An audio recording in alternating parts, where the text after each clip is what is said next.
Assalamu alaikum, j'espère que vous allez bien, que vous avez passé un bon week-end et que vous passez une bonne semaine si vous êtes en milieu de semaine. Alors aujourd'hui, pour ce deuxième épisode et pour cette deuxième vidéo YouTube, j'ai décidé de parler d'un sujet qui nous touche absolument tous, qui fait partie intégrante de nos vies. Et ce sujet-là, ce sont les épreuves.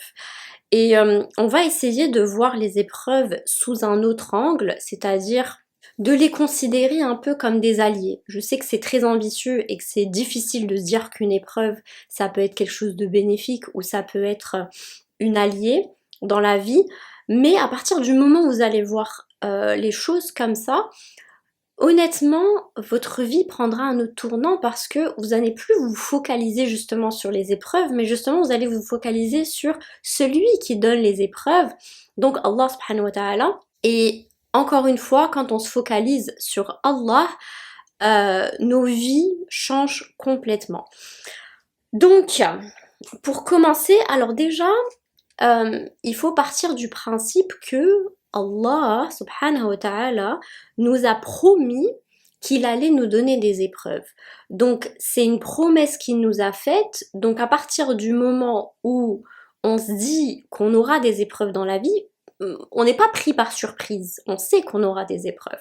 Donc déjà dans Surat al-Baqarah, la surah numéro 2, du verset 155 jusqu'au verset 157, Allah nous dit, Bismillah ar-Rahman ar-Rahim, je vais vous la dire en arabe et après je vais vous traduire en français et on va essayer déjà, pour commencer, de méditer sur ça. Bismillah ar-Rahman ar-Rahim. وَلَنَبْلُوَنَّكُمْ بِشَيْءٍ مِّنَ الْخَوْفِ وَالْجُوعِ وَنَقْصٍ مِّنَ الْأَمْوَالِ وَالْأَنفُسِ وَالثَّمَرَاتِ وَبَشِّرِ الصَّابِرِينَ الَّذِينَ إِذَا أَصَابَتْهُم مُّصِيبَةٌ قَالُوا إِنَّا لِلَّهِ وَإِنَّا إِلَيْهِ راجعون أولئك عليهم صلوات من ربهم ورحمة وأولئك هم المهتدون. Donc en français, c'est nous allons certes vous éprouver par une certaine angoisse, une certaine famine, une pénurie de biens, de personnes et de produits de la terre. Annonce alors de bonnes nouvelles à ceux qui auront fait preuve de constance, qui proclament quand ils sont frappés d'un malheur, nous appartenons à Allah et vers lui nous retournerons. Ceux-là auront la bénédiction et la grâce de leur Seigneur, ce sont eux les bien guidés. Donc, si on médite bien sur ce verset-là, et encore une fois, je vous le répéterai jamais assez, le Coran est notre meilleur ami. Toutes les réponses sont là. Donc, quand on le lit et qu'on le médite, on trouve les réponses à nos problèmes, à nos interrogations. Donc, en fait, dans ce verset-là, on a la promesse d'Allah, donc on a ce qui va nous arriver, mais tout de suite après, on a la solution. En fait, pour ainsi dire, la maladie et le remède vont l'une après l'autre. Donc, on sera éprouvé d'un peu d'angoisse, de famine, de pénurie de biens, de personnes, etc. Mais annonce la bonne nouvelle à ceux qui auront fait preuve de constance. C'est-à-dire, là en arabe c'est sabirin, c'est-à-dire ceux qui patientent dans l'épreuve. Donc en fait la réponse ici, c'est que on doit être patient. Et vous me direz, c'est très difficile d'être patient, évidemment. C'est plus facile à dire qu'à faire. Mais si Allah nous a dit que c'est ça la solution, et si d'autres personnes dans la vie ont réussi à atteindre cette patience, en fait, ça nous montre que nous aussi, on peut le faire. Et c'est très important de pouvoir s'identifier à d'autres personnes et de voir que d'autres personnes ont pu dépasser ces peurs-là, ont pu dépasser ces épreuves-là. Et la meilleure chose, le meilleur moyen pour que ça fonctionne, c'est de connaître les épreuves et de méditer sur les épreuves des prophètes. Et là, je vais prendre deux exemples, deux histoires de prophètes qui ont été mis face à des situations vraiment où nous, avec notre cerveau du monde d'ici, physique, on se dirait mais c'est impossible d'en sortir. Donc oui, vous me direz évidemment que à l'époque il y avait des miracles incroyables et que Allah par exemple a ouvert la mer en deux, Allah a fait des choses incroyables. Aujourd'hui, c'est pas qu'il ne peut pas, c'est que aujourd'hui il nous a dit que ce genre de miracle n'existe plus, mais on peut toujours vivre des miracles à l'échelle de notre vie d'aujourd'hui. Et donc en fait les prophètes, ce sont des hommes comme nous, ce sont des humains. C'est-à-dire que ce sont des personnes qui ont des émotions, qui ont des sentiments, qui ont des appréhensions, qui ont des peurs, qui ont des limites, des blocages, etc. Donc on peut, même si ce sont des personnes qui ont été choisies par Allah pour être des prophètes, et donc évidemment en termes de niveau, ils sont bien au-dessus de nous, mais ce sont des humains comme nous, des créatures comme nous. Donc on peut s'identifier à eux. Et dans l'histoire de Moussa alayhi salam avec le pharaon, quand il s'est retrouvé face à la mer Rouge et qu'il y avait l'armée de pharaon derrière, donc derrière lui il y avait l'armée de pharaon et devant lui il y avait la mer. Là, est-ce que vous pensez qu'il s'est dit bah c'est bon, je suis foutu? Ses compagnons pensaient qu'ils étaient cuits, que ça y est, tout était fini, mais est-ce que lui a pensé ça? Vous savez, il a dit quoi? Il a dit Inna ma'iya Rabbi sayahdin. Le Seigneur est avec moi, il me guidera. Il ne s'est pas dit maintenant ça y est, je suis face à ma perte, il n'y a plus rien qui peut se faire. Et on voit dans ce qu'il dit ici, il a eu une telle confiance en Allah, il lui a même pas demandé Ya Allah, ouvre la mer en deux, Ya Allah, fais-moi voler avec mes compagnons pour que le pharaon nous attrape pas. Il a pas demandé quelque chose, il a juste dit Inna ma'iya Rabbi sayahdin. Allah est avec moi et il me guidera. Il a laissé toute sa confiance en Allah et Allah s'est chargé d'ouvrir la mer en deux pour lui, de lui frayer un chemin et de refermer la mer après pour noyer Pharaon et son armée. Est-ce que vous imaginez le miracle qui s'est produit à ce moment-là? Et pareillement pour le cas d'Ibrahim alayhi salam, quand il avait été mis dans une catapulte par son peuple, qui ne voulait pas le suivre, qui voulait adorer des statues, il a été mis dans une catapulte pour le jeter dans le feu, et il a dit quoi? Pendant qu'il était en train de voler pour tomber dans le feu, il y a l'ange Gabriel alayhi salam qui est descendu pour lui demander est-ce qu'il voulait de l'aide, et Ibrahim alayhi salam a dit Hasbi Allah wa ni'mal wakil. Encore une fois, Allah me suffit et il est le meilleur garant. Il savait qu'Allah allait lui trouver une solution alors qu'il était en train de survoler les airs pour atterrir dans un feu. Et là, Allah a transformé le feu en fraîcheur et en paix. Est-ce que vous imaginez? Et en fait, même si oui, vous me direz qu'aujourd'hui, Allah ne va pas transformer un feu en fraîcheur, mais il peut faire des miracles dans nos vies uniquement si on arrive à placer notre confiance en lui et à le laisser gérer. Et en fait, dites-vous que nous, nos épaules, nos pauvres épaules d'êtres humains, elles ne sont pas faites pour supporter toute la misère du monde. Elles ne sont pas faites pour supporter toutes nos misères. Donc imaginez le soulagement que vous allez ressentir à partir du moment où vous allez vous dire ça y est, à partir de maintenant, je laisse tous ces fardeaux-là entre les mains d'Allah. C'est lui qui s'en occupe. Et je vous promets qu'à partir de ce moment-là, vous allez ressentir un apaisement tellement profond que vous n'aurez plus d'autre choix que de laisser vos affaires entre les mains d'Allah.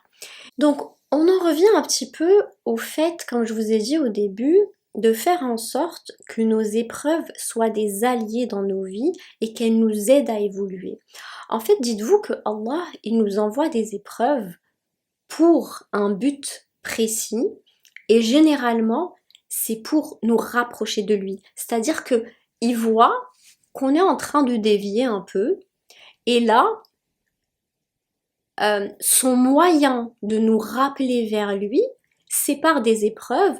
Donc prenons un exemple physique pour comparer un petit peu la chose.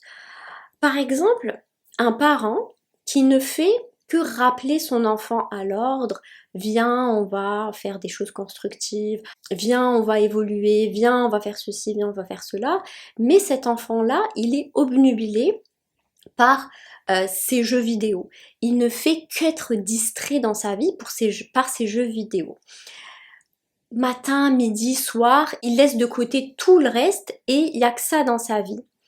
À un moment donné, le parent n'a pas d'autre choix que d'éteindre par exemple le compteur électrique justement pour que tout cela s'arrête et que l'enfant revienne vers lui. Parce qu'il sait que s'il le laisse comme ça et qu'il fait que lui répéter, il va pas l'écouter.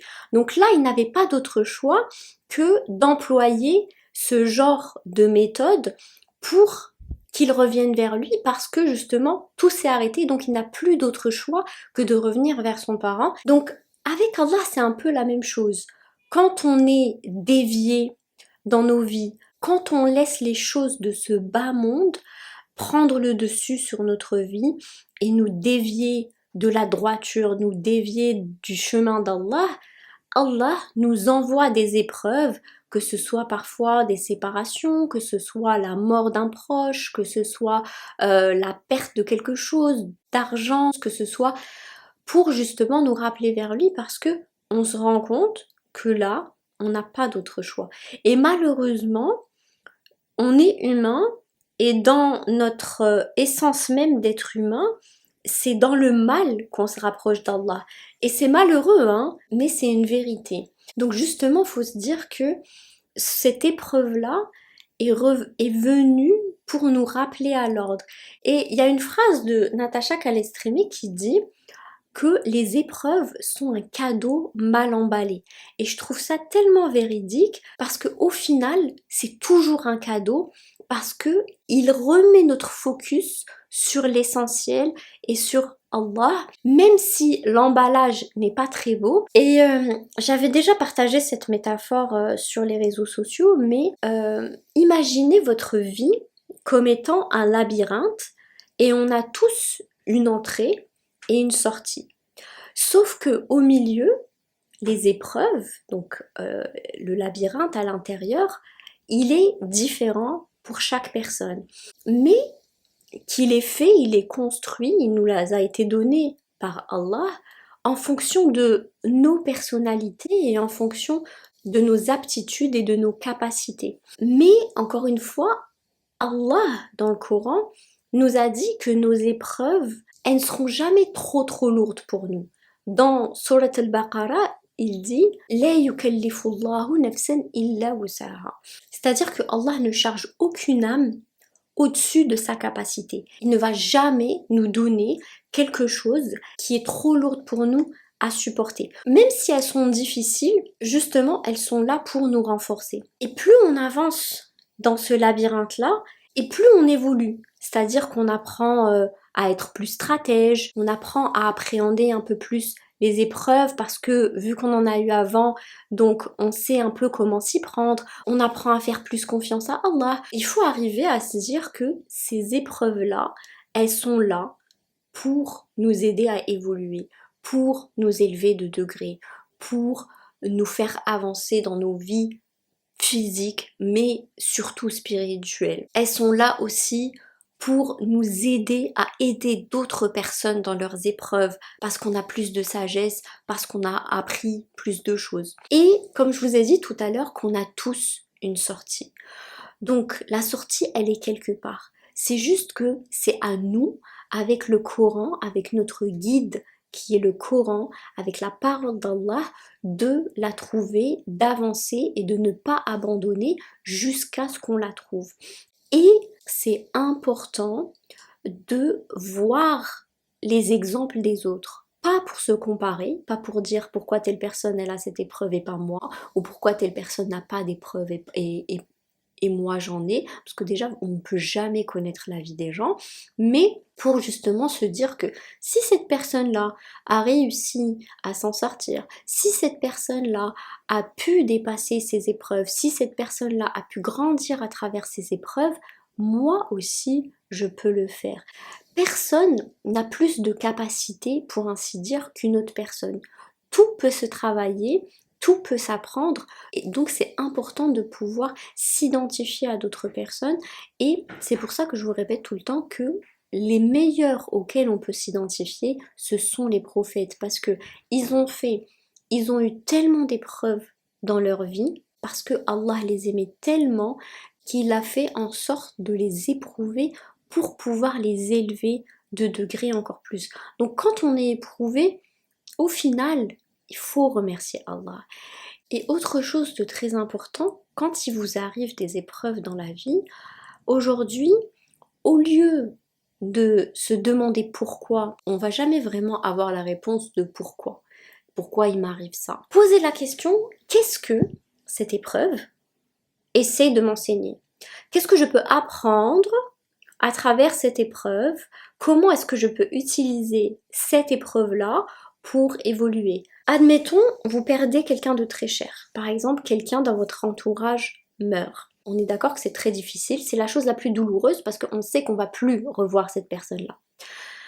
Et évidemment, elle va nous manquer, et donc on se sent mal parce qu'elle va nous manquer, parce que on a cet attachement-là et on va ressentir ce manque jusqu'à la fin de nos jours, et c'est très difficile. Mais dans tous les cas, dites-vous que le ajal, donc la mort de cette personne-là, était prévue ce jour-là. Qu'on le veuille ou non, Allah avait écrit dans le Lawh al-Mahfoud que cette personne-là allait mourir tel jour. Donc rien n'aurait pu changer les choses, mais il faut comprendre une chose et vraiment l'intégrer au plus profond de nous, c'est que la seule chose qui nous sépare d'Allah, c'est la mort. Donc au final, la mort c'est pas aussi mal que ça. Même si, physiquement parlant, la personne nous manque, donc ça fait très très mal, mais il faut être content pour cette personne-là parce que si elle a dit dans sa vie La ilaha illallah, cette personne-là, Inch'Allah, elle est auprès d'Allah. Donc, si on arrive toujours à voir le bon côté des choses, même si encore une fois c'est très difficile, hein, ça se travaille, et, euh, et parfois au début il faut se forcer, parce que c'est pas forcément naturel, mais quand on commence à voir les choses comme ça, plus rien ne nous atteint. Et donc faut travailler son tawakkul, faut vraiment travailler son tawakkul avec Allah, parce que au final tout dépend de ça. Allah nous a fait une autre promesse dans le Coran, dans la Surah 94, Surah Al-Sharh, il nous dit Inna ma'al usri yusra, Inna ma'al usri yusra. Il le répète 2 fois pour vraiment accentuer sur cette information-là. Certes, avec la difficulté vient une facilité. Certes, avec la difficulté vient une facilité. C'est que dans nos vies, rien n'est jamais tout blanc et rien n'est jamais tout noir. Quand on a des épreuves, quand on n'est pas bien, il y a quand même des bonnes choses à côté qui arrivent. Et il faut aussi savoir se focaliser sur ces bonnes choses-là. Et quand des choses bien nous arrivent, on a aussi toujours des petites difficultés à côté. Donc ici, ce n'est pas le paradis et ce n'est pas l'enfer. C'est pas tout est parfait ou tout est désastreux. Mais quand on a une difficulté, Allah nous promet qu'elle vient avec une facilité. C'est que la facilité, elle naît en même temps que cette difficulté. C'est juste que généralement, on ne la voit pas, on n'est pas focalisé sur ça parce qu'on est focalisé sur notre épreuve, on est focalisé sur le mal plutôt que de se dire il y a une facilité qui est en train de naître de cette difficulté. Même si je ne sais pas laquelle, comme Moussa alayhi salam quand il était en face de la mer, comme Ibrahim alayhi salam quand il était en face du feu, il ne savait pas exactement quelle serait la facilité, mais Allah leur a envoyé une facilité. Et nous, dans nos vies, c'est la même chose. Et repensez dans vos vies, vraiment, asseyez-vous avec vous-même et soyez honnête avec vous-même et réfléchissez dans vos vies c'est sûr et certain que oui, vous avez eu des difficultés, mais Allah vous a sorti de cette difficulté-là. Toujours, dites-vous que tant que vous n'êtes pas mort d'une difficulté, c'est que Allah vous a fait sortir de ça. Et faites les listes des choses et des situations où Allah vous a sauvé, où Allah vous a trouvé une issue favorable, où Allah vous a trouvé une solution. Mettez ça par écrit. C'est très important d'écrire les choses et de les garder et de les revoir quelques années plus tard. Ça va vous mettre aussi dans un état d'esprit de gratitude. Et Allah nous dit dans Surat Al-Talaq, je répète tout le temps ce verset parce que c'est un des versets que j'aime le plus, c'est وَمَنْ يَتَّقِ اللَّهَ يَجْعَلْ لَهُ مَخْرَجًا وَيَرْزُقْهُ مِنْ حَيْثُ لَا يَحْتَسِبُ.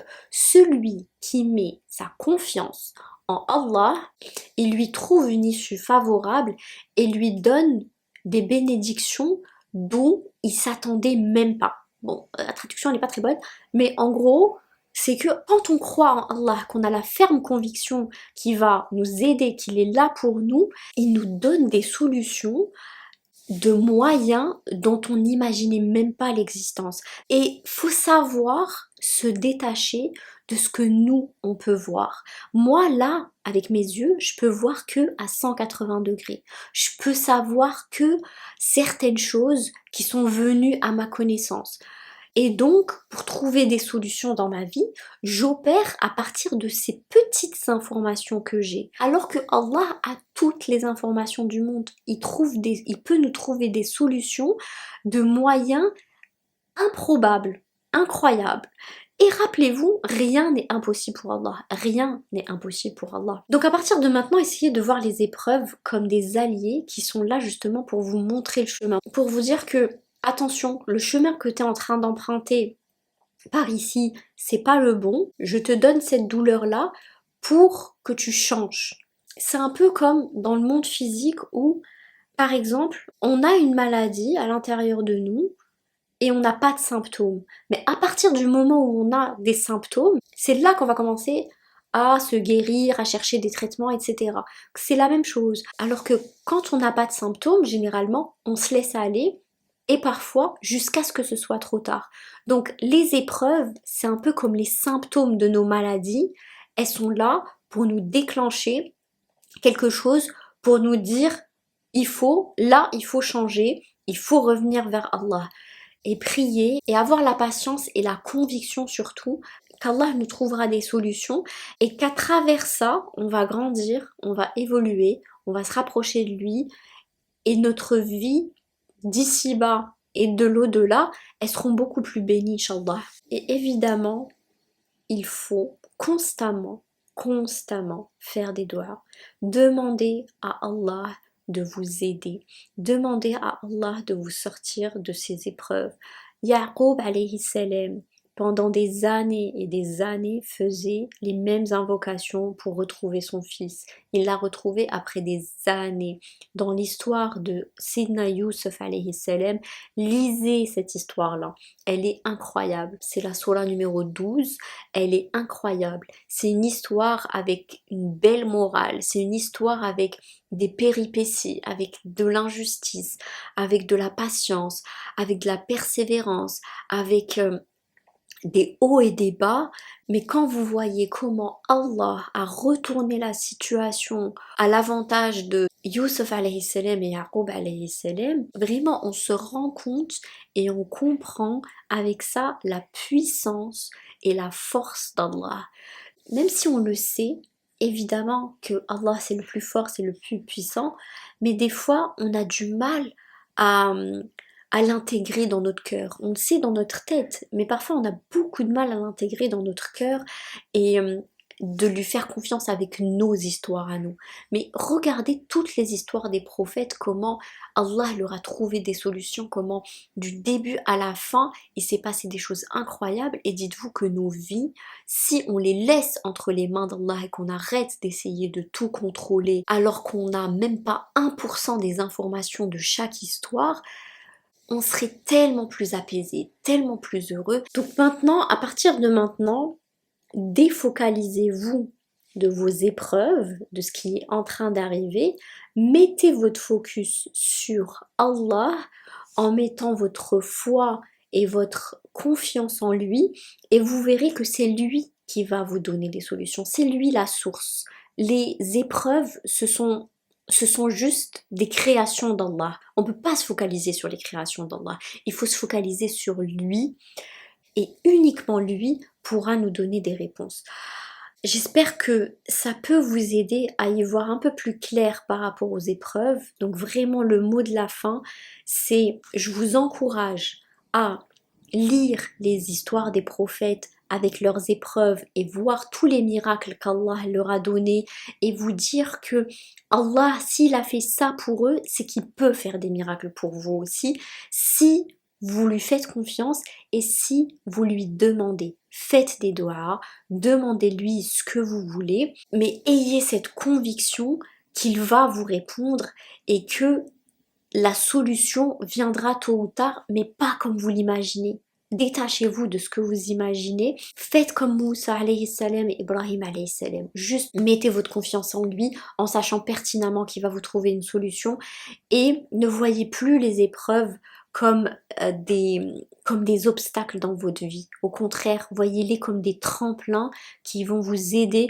à aller plus loin, à monter plus loin, à monter de degrés, à être plus sage, plus patient, plus persévérant et votre vie prendra un tournant parce que votre perception des choses aura changé. Parce qu'en vrai, la situation, elle est la même. Que vous ayez une bonne image de l'épreuve ou une mauvaise image de l'épreuve est là. Mais le fait d'avoir une perception différente va totalement changer vos sentiments et vos émotions à travers cette épreuve. Prenez soin de vous, prenez soin de votre corps, de votre esprit, mais votre âme, c'est la chose la plus importante. Nourrissez-la avec le Coran, avec dhikrillah, avec la parole d'Allah. Inch'Allah, on se retrouve au prochain épisode et à la prochaine vidéo. Salam alaikum, merci beaucoup.